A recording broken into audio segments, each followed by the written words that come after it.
Hello guys, welcome back to my YouTube channel yes की study away of success. और यहाँ पर हम जानेंगे आज प्रतिरोधों का संयोजन। और प्रतिरोधों का संयोजन में जो आपकी हेडिंग वाले होने वाली है वो है श्रेणी क्रम। जी हाँ, ऐसा आपको बताएंगे। आपको कक्षा 10वीं का है, आपका कक्षा 12वीं में है अभी, लेकिन कक्षा 10वीं का ही मैं ले रहा हूँ, ठीक है ना। सबको मिक्स नहीं करेंगे। श्रेणी क्रम संयोजन, ऐसा आपको आज श्रेणी क्रम बताएंगे कि जिंदगी भर याद रहेगा। नोट्स पर आपको बताएंगे, लिखा रहेगा, बाकी आपको समझना है। पहले आपको फिगर आपको समझाएंगे कि फिगर आपको कैसे बनेगा। तो प्रतिरोधों का संयोजन, अगर प्रतिरोधों का संयोजन देखें तो टू टाइप्स किया जाता है। पहला जो किया जाता है वो किया जाता है श्रेणी क्रम में। किसमें किया जाता है? श्रेणी क्रम में। प्रतिरोधों का संयोजन जो पहला किया जाता है किसमें किया जाता है? श्रेणी क्रम में किया जाता है। और दूसरा किसमें करते हैं? वो करते हैं हम लोग समांतर क्रम में। तो प्रतिरोधों का संयोजन दो प्रकार से किया जाता है, श्रेणी क्रम संयोजन और समांतर क्रम संयोजन। तो हम लोग इसमें जो प्रतिरोधों का संयोजन पढ़ने वाले हैं वो पढ़ने वाले हैं श्रेणी क्रम संयोजन। श्रेणी क्रम संयोजन हम लोग इसमें प्रतिरोधों के संयोजन को पढ़ेंगे। काफ़ी ये मोस्ट इम्पॉर्टेंट है, जो कि आपके बोर्ड एग्जाम में कहीं ना कहीं ये पूछ लिया जाता है और इससे प्रश्न भी कई प्रकार से आती हैं। ओके, तो चलिए ये रहा आपके सामने फिगर। इसका मैंने इसके सामने आपके सामने इसका रखा फिगर। श्रेणी क्रम में जो फिगर बनेगा आपका मेरे प्यारे बच्चों, कुछ इस प्रकार से आपका श्रेणी क्रम में जो फिगर बनेगा, ठीक है। अगर यहाँ पे देखेंगे तो मैंने 3 प्रतिरोधों को लिया है, 1 प्रतिरोध, 2 प्रतिरोध और 3 प्रतिरोध। तीनों प्रतिरोधों को जोड़ा है। मान लीजिए यहाँ पे ए है, ये क्या है? बी सिरा है। ये ए सिरा है और ये क्या है? बी सिरा। ए सिरा से मैंने एक प्रतिरोध को जोड़ा, फिर ये मैंने दूसरे प्रतिरोध को जोड़ा, फिर मैंने ये तीसरे प्रतिरोध जोड़ के डायरेक्ट मैंने किससे ले लिया? बी से जोड़ दिया। मान लीजिए ये प्रतिरोध क्या है? R1 है, ये क्या है? R2 है, और ये क्या है? R3 है। 3 प्रतिरोध है, 3 प्रतिरोध है कि नहीं यहाँ पे? ठीक है। अब इसमें हम लोग धारा देंगे। क्या देंगे? धारा। धारा कहाँ से आएगी? बैटरी यहाँ पे लगी है, जो कि वी वोल्ट की धारा इसमें जाएगी। एक बात और ध्यान देना कि श्रेणी क्रम में धारा का मान समान रहेगा। जो धारा यहाँ पे रहेगी वही धारा इसमें, वही धारा इसमें, वही धारा यहाँ पे, मतलब धारा का मान क्या रहेगा? समान रहेगा। अर्थात जो धारा मेरे प्यारे बच्चों यहाँ पे रहेगी वही धारा यहाँ पर भी रहेगी, वही धारा यहाँ पर भी रहेगी।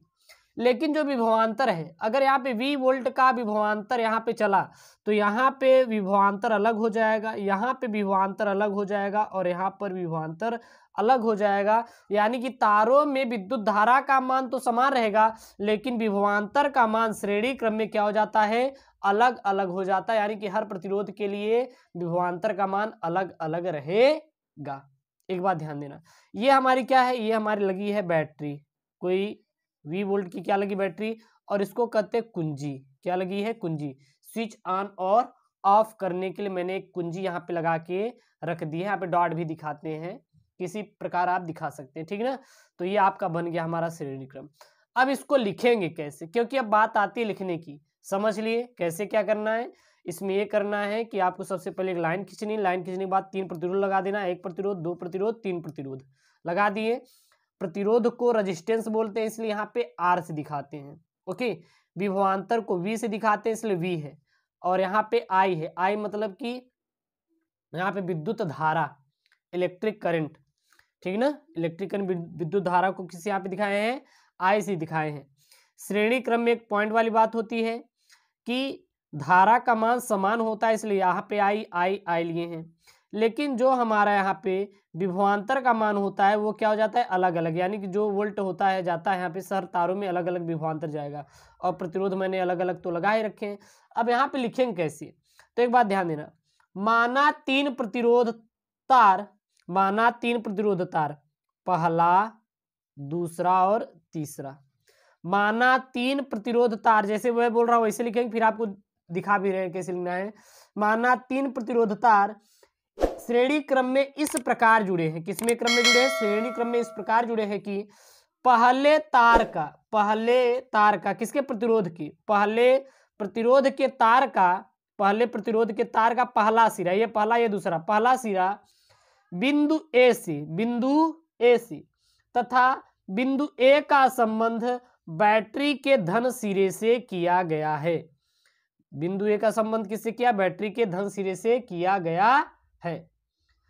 तथा पहले तार का दूसरा सिरा तथा पहले तार का दूसरा सिरा, यहां पे हमारा दूसरा सिरा दूसरे तार के पहले सिरे से और दूसरे तार का दूसरा सिरा तीसरे तार के पहले सिरे से जोड़ा गया है। इसी प्रकार और ढेर सारे प्रतिरोध लगाए जा सकते हैं, यहाँ पे लगाए गए हैं क्योंकि मैंने 3 प्रतिरोध लिए हैं। ऐसे ही आप ढेर सारे प्रतिरोध लगा सकते हैं, आगे भी जोड़ा जाता है। अतः अंतिम प्रतिरोध के तार का अंतिम सिरा, अंतिम प्रतिरोध के तार का अंतिम सिरा बिंदु बी से जोड़ा गया है, बिंदु बी से जोड़ा गया है और बिंदु बी का संबंध कुंजी से कर दिया गया है। बिंदु बी का संबंध किससे कर दिया गया है? कुंजी से कर दिया गया है और ए का संबंध बैटरी के धन सिरा और कुंजी से किया गया है। ठीक है, अब यहाँ पे देख लीजिए, माना 3 प्रतिरोध तार श्रेणी क्रम में इस प्रकार जुड़े हैं कि पहले तार का पहला सिरा बिंदु ए से तथा बिंदु ए का संबंध सेल के धन सिरे से किया गया है। पहले तार का दूसरा सिरा दूसरे तार के पहले सिरे से और दूसरे तार का दूसरा सिरा तीसरे तार के पहले सिरे से जोड़ा गया है। इसी प्रकार आगे भी जोड़ा जाता है। अतः अंतिम तार का अंतिम सिरा बिंदु बी से तथा ए का संबंध बैटरी तथा कुंजी से करते हैं। ओके, अब यहाँ पर हम लोग इसका निगमन करेंगे ना। तो माना तीनों तारों का प्रतिरोध R1, R2, R3, देखो पहले तार का प्रतिरोध R1, R2 और R3 है तथा विभवांतर V1, V2, V3 है। देखिए विभवांतर V1, V2 और V3 है तथा श्रेणी क्रम में जुड़े धारा का मान क्या होता है? समान, इसलिए I है। ठीक है ना। पहले तार के लिए, अगर पहले तार के लिए देखेंगे, इसके लिए पहले प्रतिरोध तार के लिए देखेंगे तो ओम के नियम से क्या होता है? V बराबर IR। पहले तार के लिए क्या होता है? V बराबर IR। लेकिन मेरे प्यारे बच्चों अगर यहाँ से देखा जाए तो यहाँ पर पहले तार के लिए V1 है विभवांतर और प्रतिरोध क्या है? R1 और I हमारा समान है तो V1 = IR1, समीकरण 1। दूसरे तार के लिए पुनः प्रतिरोध के नियम से V बराबर IR। अब दूसरे तार के लिए V2 और R2 है तो इसलिए V2 बराबर IR2 हो जाएगा।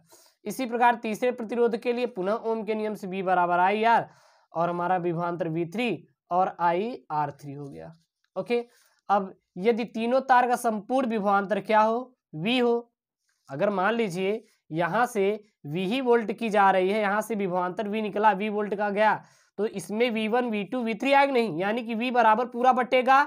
जब पूरा जो जोड़ देंगे तो ये V का मान आ जाएगा ना, सिंपल सी बात है। तो यदि तीनों तारों का संपूर्ण प्रतिरोध विभवांतर V हो तो V बराबर V1 + V2 + V3, समीकरण 4 हो गया। अब मैंने देखिए समीकरण 1, समीकरण 2, समीकरण 3 बनाए थे, सबका मान में V1, V2, V3 का मान समीकरण 4 में रख देंगे, यानी V1, V2, V3 का मान समीकरण 4 में रखने पर तो V बराबर IR1 और V2 के स्थान पे IR2 और V3 के स्थान पे IR3 हो जाएगा। अब हम लोग क्या लेंगे? यहाँ पे I को कॉमन ले लेंगे क्योंकि I है तो I क्या ले लेंगे हम लोग? कॉमन। जब यहाँ पे मैंने I को कॉमन ले लिया तो यहाँ पे क्या मिला? R1 + R2 + R3 मिला। V बराबर R1 + R2 + R3 और ये इसमें कुछ नहीं है तो क्या गुणा है? गुणा किस में चला जाएगा? भाग में चला जाएगा, यानी कि V/I हो जाएगा और R1 + R2 + R3। और आपको पता होगा कि V बराबर क्या होता है? I और R होता है। अगर यहाँ पे हम लोग R की वैल्यू निकालने तो कितना मिल जाएगा? R बराबर मिल जाएगा V/I मिल जाएगा। तो R बराबर V/I, तो V/I के स्थान पे क्या लिख सकते हैं? R लिख सकते हैं। तो R बराबर R1 + R2 + R3 और यही क्या है हमारा? प्रतिरोधों का संयोजन, किसमें? श्रेणी क्रम में। इसी प्रकार यदि n प्रतिरोध लगाए गए हों तो तुल्य प्रतिरोध कितना होगा? तो तुल्य प्रतिरोध कितना होगा? हम लोग R बराबर R1 + R2 + R3 dot dot dot कहाँ तक? Rn तक ले लेंगे। आप चाहे जितना प्रतिरोध लगा लीजिए। और जहाँ पे R हमारा क्या है, इसी को और क्या बोलते हैं? तुल्य प्रतिरोध, तुल्य प्रतिरोध। और इसी पे मेरे प्यारे बच्चों सवालें भी लगती हैं। ठीक है ना। फिगर यहाँ पे है, फिगर का डायग्राम आपका कुछ इसी प्रकार से रहेगा और यही फिगर रहेगा, इससे बाहर आपको कोई फिगर नहीं बनाना है। ठीक है, क्योंकि आपको देखकर समझकर ही करना है। देखिए, एक होता है हार्ड वर्क, एक होता है स्मार्ट वर्क। स्मार्ट वर्क में आप अच्छे से करिए, कम करिए, अच्छे से करिए और बेहतरीन तरीके से करने की आप कोशिश कीजिएगा। तभी आपका वो स्मार्ट वर्क माना जाएगा। और आप जानते हैं हार्ड वर्क कितना भी कर लीजिए, कोई भी मजदूर भी हार्ड वर्क करता है, क्या वो सफल बनता है? नहीं। तो इसीलिए हार्ड वर्क करना बहुत वो नहीं है, आप स्मार्ट वर्क भी करिए और अच्छी तरीके से स्मार्ट वर्क करिए, देखिए आपको सबसे अच्छा रिस्पॉन्स मिलेगा। ऐसी वीडियो पाने के लिए चैनल को सब्सक्राइब करिए। ओके दोस्तों, thank you, Jai Hind, bye bye, take care, love you.